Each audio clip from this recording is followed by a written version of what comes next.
Firstly, sincere gratitude to the organisers of this event and to those who have consented to allow me to breathe the fragrance that we are all experiencing this evening, which is recollection of what the ulama say, بِذِكْرِهِمْ تَنْزِلُ الرَّحْمَةِ, by remembering the great ones the mercy descends, and we are, as it were, all participating in the blessings and the perfume of Maulana Ashraf Ali Thanvi, whose works continue to give life to the Ummah so many decades after his passing through the curtain into the Akhirah. I've been asked to, as it were, set the stage, to provide the backdrop to the very dramatic story of his life and his accomplishments, and to try and pull together some of the strands that created the complex intellectual and spiritual and Sharia personality and output of the great Imam. By way of sketching the broad story of the Ummah in the subcontinent. What were the tendencies that made the man? What were the ideas that shaped his ideas? All of this is important.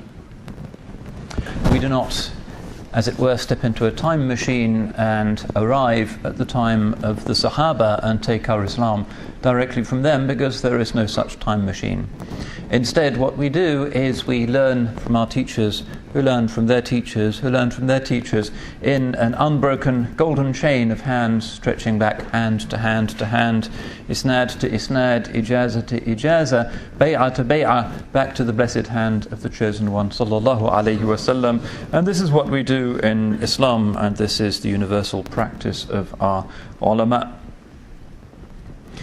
So he was a product of his world, and one of the extraordinary and I think unique things about the Ummah is that while it is on the one hand the Ummah of ijazah, of tradition, of al-akhdhu min al-rijal, taking from exponents, from expounders, from those who live the way of the chosen one, sallallahu alayhi wasallam, rather than just reading information in books and trying to imagine how things once were. There is a local fragrance to Islam in the great regions of the Ummah. Of all of the great pre-modern civilizations, that of Islam spread over the largest geographical area. The five large areas, as identified by most historians, would be, first of all, the Arab zone, the Middle East and North Africa, which played a significant role in Islam for the first 3 centuries and then handed over the torch to others. And then there would be the Black African zone, with the great Muslim intellectual cities, places like Touba, places like Kaolack, places like Timbuktu, with great Islamic colleges, madrasas, universities that continue to produce great ulama to this day. And then the zone of the Turks, basically the Anatolian highlands and the Balkans, but also Central Asia as well. Perhaps a fifth of the Ummah, those who speak Turkic languages, and their role, really from the high Abbasid period until the present, is quite undeniable. And then in the Far East, Southeast Asia, you have the fourth zone, which is what the Malays call the Nusantara, the Ring of Islands, 10,000 inhabited islands, again full of great ulama, full of great Sufis, people of Irfan, people of Hadith, those who carry the torch of the Sunnah to some very remote tropical islands, also part of this great tapestry. And the fifth zone is the Persian zone, and generally the Muslims of the subcontinent are regarded as an extension of that zone, because the culture that developed eventually into the culture of the subcontinent today came through the mediation of Persian-speaking scholars, not just in the land of Iran itself, but also Central Asia, the great cities of Bukhara and Samarkand, where the ulama were essentially speakers of Farsi. So that's the fifth of these zones. But when we speak about the development of Islamic scholarship in any of these zones, we do find the most extraordinary fact that the curriculum in the madrasas tends to be quite similar. The great works of tafsir, the works of Baydawi in particular, and of others, are common in the madrasas of the classical Islamic world, wherever you might go. The basic texts of fiqh will depend on the madhab that are followed, but essentially they are part of a global Islamic conversation on what is acceptable fiqh, what is an acceptable madhab, and what are acceptable forms of ijtihad. The texts of aqidah, of doctrine, again pretty standard across the traditional Islamic world, particularly following Fakhruddin Razi and the commentaries on Razi's works that led to the great traditions of Jurjani, Taftazani, Nasafi and others, and the commentaries on those works and the abbreviations of those works which form the backbone of doctrine teaching in the madrasas across the traditional Islamic world, and so on and so on. The texts of hadith and Arabic grammar and the works of the ma'aqul, the philosophical intellectual traditions in Islam, including sciences such as mantiq and logic. Remarkable consistency. And one way in which that took place was that the Muslim world traditionally was a place of travel and also was a place of pilgrimage, that the scholars met each other on the Hajj. And it was possible for somebody to come from Sumatra and one end of the Islamic world, and on the Hajj they would spend weeks and months waiting for the blessed month with scholars from Morocco or from Timbuktu or from Bosnia or from any other place, and that led to a certain globalization, as it were, of Muslim scholarship, which is one explanation for the fact that these basic texts and these basic curricula are not identical, certainly, but certainly part of a single sense of what it is to be Ahl Sunnah wal Jama'ah, despite the enormous size of the traditional ummah. And as we'll see, and as we'll hear later on this evening, the role of Indian scholars going to Mecca and going to Medina, developing links with the scholars of those cities and scholars of other places, and then returning to India, is often one of the forces that are at work in triggering forms of tajdeed and renewal in the various dramatic periods of the history of Islamic scholarship in the subcontinent. But specifically, the story in the subcontinent is a particularly interesting one, because the area is so large and so ancient and so populous. And also the area has a religion that seems to be very unlike the Ahl al-Kitab, who are the basic form of kufr that the early Muslims encountered in Syria, in Palestine, in Egypt, in Spain and elsewhere. Eventually the Hanafi consensus in the subcontinent developed the view that the Hindus and the Buddhists should be considered Ahl al-Dhimma, but not Ahl al-Kitab. That is to say, they were to be tolerated and they would pay the jizya, and they would have the right to exist, but one couldn't, for instance, marry their women. But the story of Islam in the subcontinent, the story of the evolution of its scholarship, has as its deeper backdrop the fact that Muslims were persistently a minority. And that whereas within 3 or 4 centuries of the arrival of the Sahaba in Syria, Egypt and elsewhere, the majority of the population had traded up to the Tawheed of Islam, this didn't happen in most of the subcontinent, with a few localized exceptions in places like Kashmir, in places like Sindh, in some parts of central India, in some parts of Hyderabad, Deccan, in parts of Bengal. There were local Muslim majorities, but India as such never converted the way that the Middle East converted, or Central Asia converted, or the Malay world converted. It simply did not happen. And the ulama were always conscious of this. Now, just to take the story of the arrival of Muslim scholarship back to its point of origin in the subcontinent, the early sources are not terribly easy to read, but it does seem that in the aftermath of the conquests of Sindh and parts of Punjab by Muhammad ibn Qasim, madrasas of some kind were established in towns, in places like Debal, places like Thatta, places like Uch, in that part of the Indus Valley. And those madrasas, we don't know very much about them, or whether they had much of an engagement with the local culture rather than being places where essentially Arab traders and conquerors would have their children educated. But they do become significant later on in the 4th and the 5th centuries of Islam, because one of the challenges that the ulama in the subcontinent faced for many centuries was the struggle with the Ismailis, whose da'wah was extremely influential and extremely successful. And one of the roles, it seems, of these early madrasas was the reaction to, in a kind of Ghazalian way, the Ismaili threat. Once the Turkish-speaking Muslims conquer Delhi and there are Turkic dynasties in North India, things start to become much more extensive. So that, for instance, whenever the Turkish sultans conquered a new city, generally one of the very first things that they would do would be to establish not just a Friday mosque, but also a madrasa. So Muhammad Ghori, after his conquest of Ajmer, creates a madrasa in the city of Ajmer, and that's recorded in the historians. Muhammad ibn Tughlaq, in the mid-14th century, rules for 26 years in Delhi, creates a range of madrasas, and the ulama and the local nobles are doing the same thing. And the historians mention that in his time, in the mid-14th century, there were around about 1,000 madrasas in Delhi of various kinds.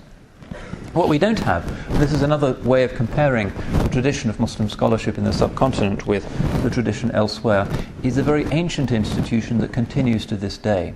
Something like Al-Azhar, for instance, or Al-Qarawiyyin, those institutions that we find further to the west in the Islamic world, they tend not to exist, and the great institutions that exist today in the subcontinent are usually no more than 100 years old, 200 years old, and even something like the Firangi Mahal tradition didn't really originate as a madrasa or an institution as such, still less as a university, but rather the Firangi Mahal tradition, when it began, was essentially scholars teaching in their houses or in the houses of noblemen in Lucknow and some of the surrounding cities that were connected to Lucknow. And that's one of the features that we find recurrently in Muslim scholarship in the subcontinent, teaching in houses. We tend to think teaching happens in madrasas, it happens in mosques, but very often in the subcontinent some of the most significant scholars are being trained in houses and in the palaces of nobles, or in the houses of the ulama themselves. So no big, deep, thousand-year, millennial institution like Al-Azhar emerges in the subcontinent.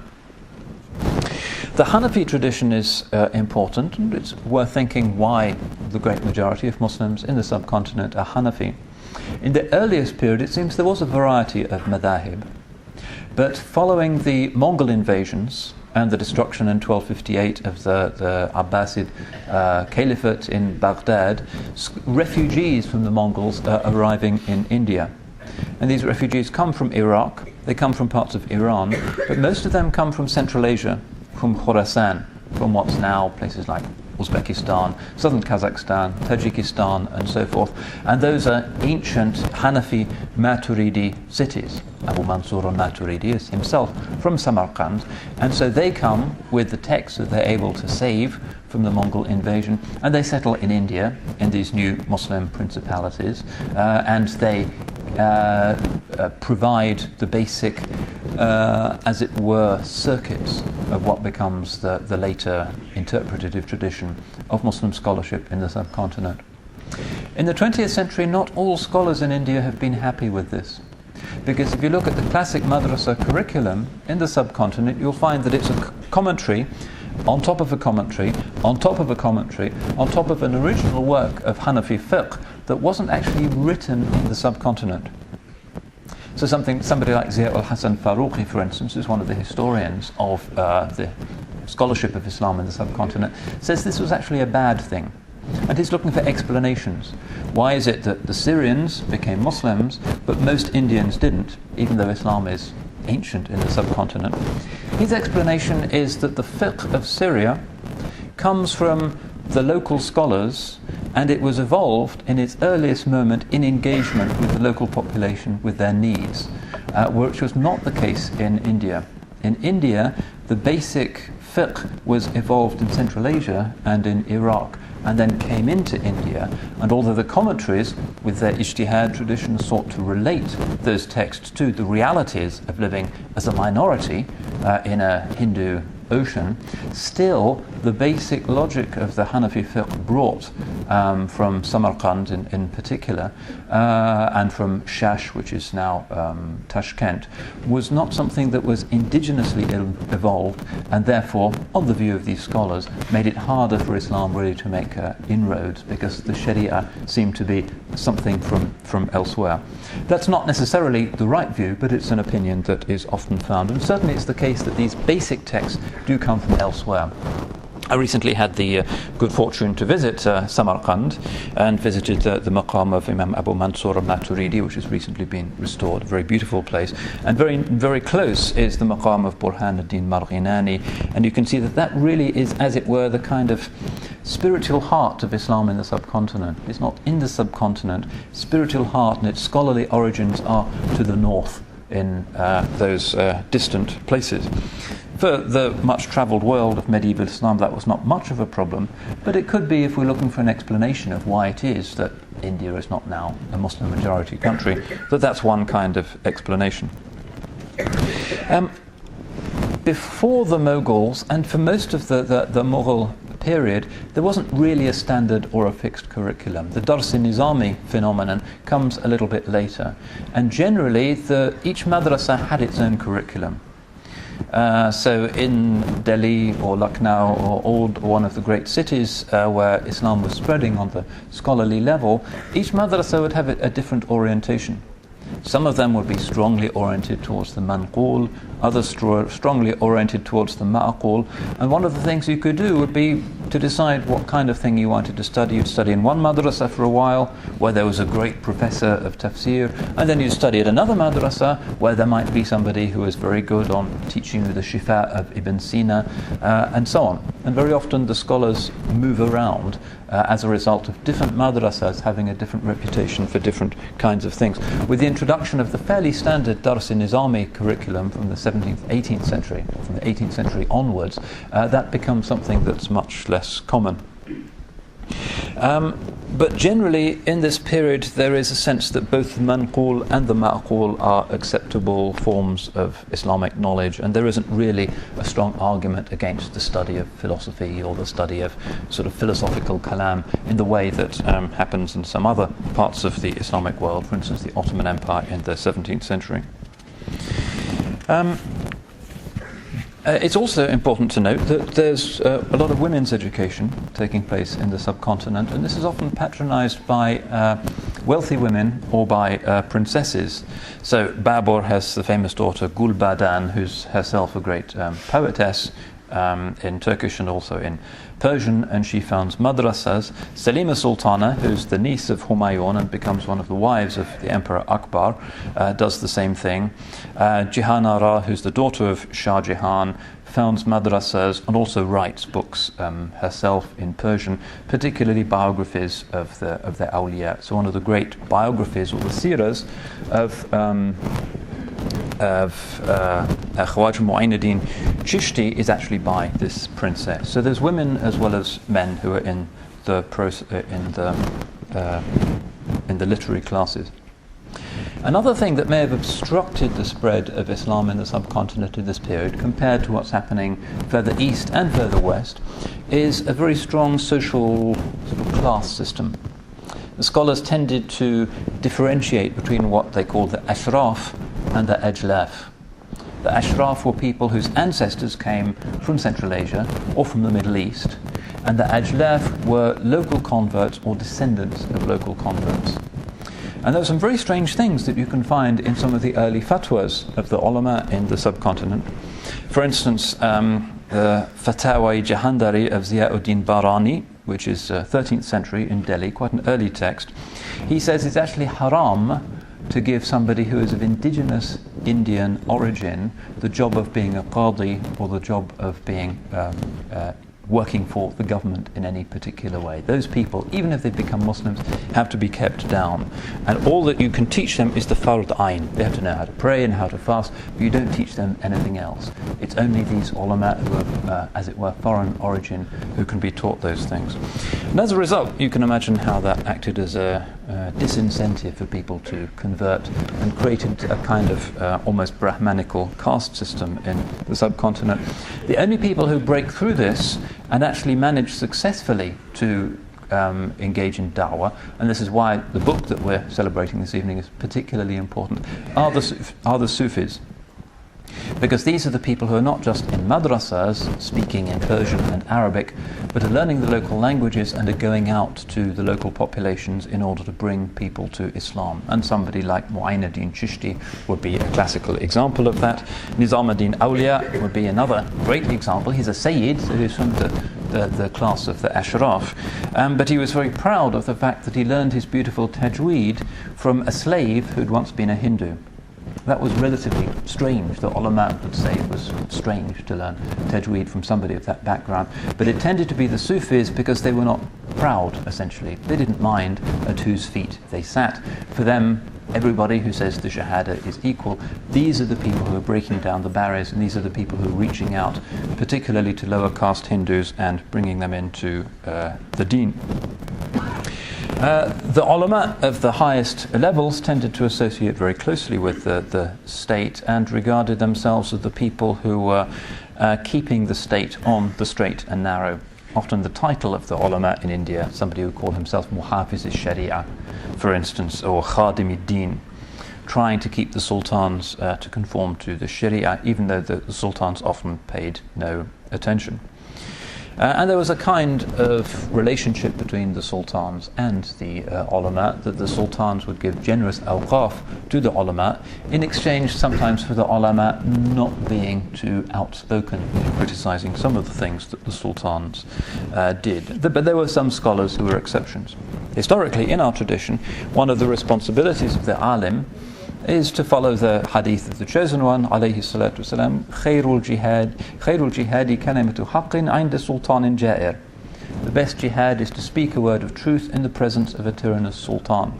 Some of the sultans, some of the ulama, then as now, were nervous to do that because they were afraid of the consequences, but there were honourable exceptions. So one example, a certain Qazi Mughis ad-Din was famous for preaching in the presence of Sultan Ala ad-Din Khilji for wasting public money, which he was spending on his womenfolk. The Sultan said, "Are you not afraid of my sword?" To which the Qazi said, "I fear only the sword of Allah's judgment."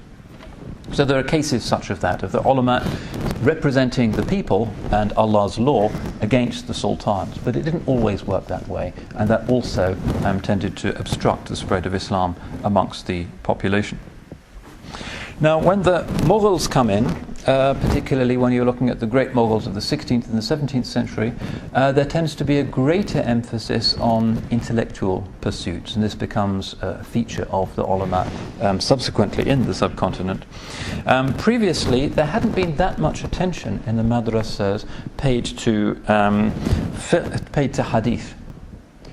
Generally, there might be a certain attention to the Mishkat, the Masharik al-Anwar, and some hadith compendia, but it's only in the 17th and the 18th century that the current sort of very distinguished tradition of hadith scholarship in the subcontinent really becomes very widespread. And in fact, the establishment of the maqulat in the curriculum is partly in order to enable people who aren't even Muslims to come into the madrasa so they can study things like mathematics and science and astronomy and logic, so that they also can get jobs in the royal administration. And one of the features of many of the great madrasas in the Mughal period in North India is that Hindus and Buddhists as well as Muslims would be studying in those madrasas. One of the controversial things about the Emperor Akbar is that he said those people didn't need to study Quran and Tafsir, but they can study Indian things like Vedanta and Sanskrit, and this generated a lot of fear amongst the ulama and a sense that the uniqueness of Islam was being watered down. Akbar also brings in somebody who turns out to be really influential in the history of Islamic thought in India, who is from Iran, Mir Fethullah Shirazi. And he's very interested in the philosophy of Ibn Sina and the commentators on Ibn Sina, and he spreads an intellectual approach to Islam throughout the madrasas of the empire, and all of this provokes a very important moment in the history of Islamic thought in the subcontinent, which comes about particularly under the Emperor Aurangzeb and associated with people such as Mujaddidi al-Fisani, Ahmed Sirhindi. very pleasing to see that just the other day his Maktubat were released in English translation by the American Muslim scholar Arthur Buehler, and it's certainly one of the great classics of Islam. And you can see how the characteristically Indian fusion of things like tasawwuf, usul al-fiqh, and local stories, and Persian poetry and literature are kind of put together in these letters. But the point always being that what we need to remember in order to maintain our distance from the pagan or Hindu environment is the importance of the Quran and the Hadith. And that's one reason why Hadith becomes so important. People were afraid that they were thinking too much in terms of mathematics and logic and astronomy, and that the difference between the Muslims and the Hindus was not being properly maintained, and therefore they thought, in order to maintain that difference, we're going to emphasize Hadith. So we find the Firangi Mahal tradition beginning under Aurangzeb. Mullah Nizam ad-Din, who's from the early mid 18th century, is given a house by the emperor. The Firangi Mahal just means the palace of the foreigner. And he was given this, and he turns it into a center for learning, and it becomes a very major center of study. Houses like it are established all over northern India, and Mullah Nizam ad-Din is the one to whom we attribute the famous Dars-i-Nizami curriculum, which is actually still very ma'aqul oriented. There isn't much hadith there as yet. There's 79 major texts that are in the original Dars-i-Nizami curriculum, of which 15, no fewer than 15, are on logic, and only 2 are actually on hadith. And these are the Mashariq al-Anwar and the Mishkat. And 2 tafsirs, just 2 tafsirs, the Jalalain and Baydawi. Now, we need to ask how it is that hadith starts to take over and the ma'qul and the philosophy and the logic starts to diminish, because this becomes a big argument, and still is an argument in those who are looking at how to design a curriculum in Muslim madrasas in the subcontinent. Why does that happen? It has something to do, first of all, with what I've already mentioned, which is the emphasis on getting back to the Sunnah of the Chosen One, sallallahu alaihi wasallam, to prevent the blurring of the boundary between Muslims and Hindus.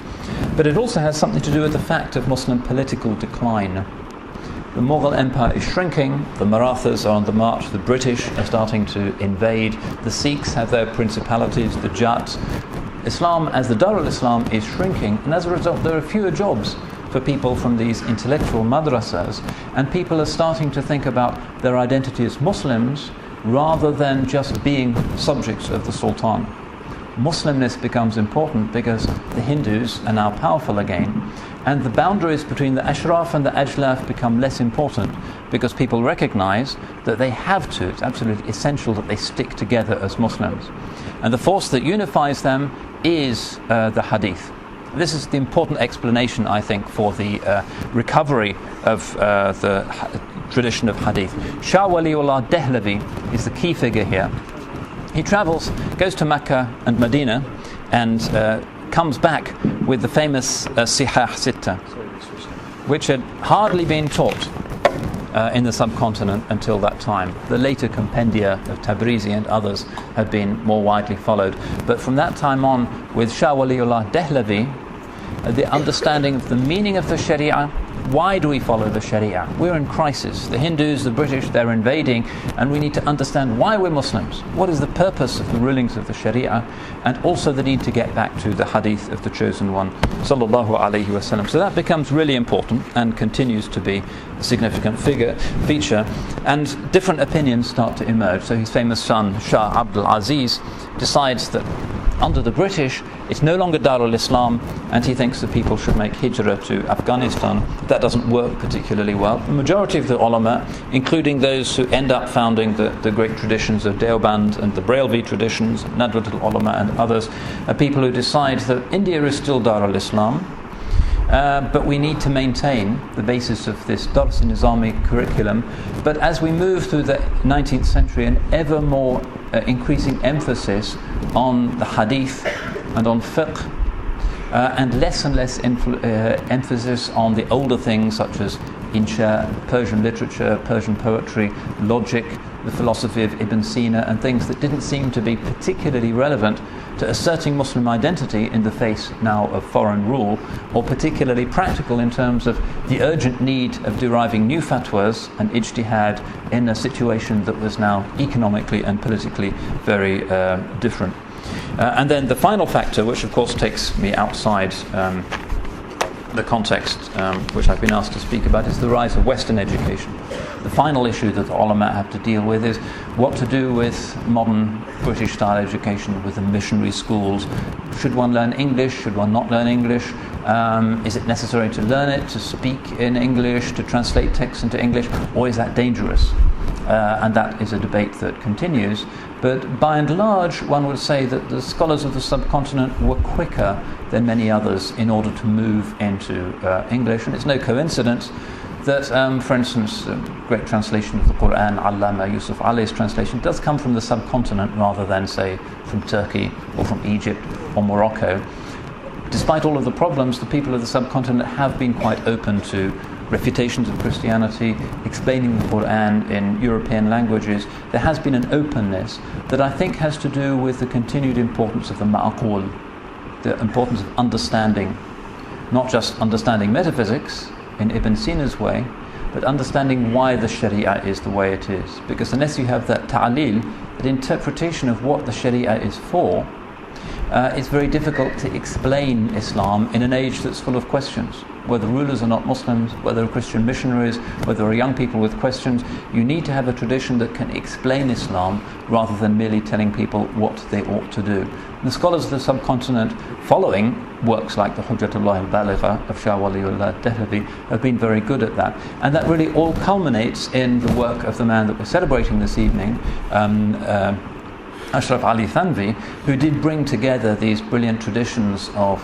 Islamic intellectuality, of philosophy, of hadith, of tasawwuf in this very beautiful way, whose success is demonstrated by the fact that so many years after his death, we are launching his books in English translation, and people continue to be influenced and shaped by his particular genius in showing the timelessness of Islam and his fidelity to the way of his teachers and to the beautiful and blessed way of the ulama of Hind and of the subcontinent. So we ask Allah subhanahu wa ta'ala to give us a good opinion of our teachers, and to give our teachers a good opinion of us, and to make us faithful transmitters of this tradition to the next generation without distorting it, inshallah, so that its blessings as well as its content will live on after we are gone. Barakallahu feekum. Assalamu alaikum wa rahmatullah.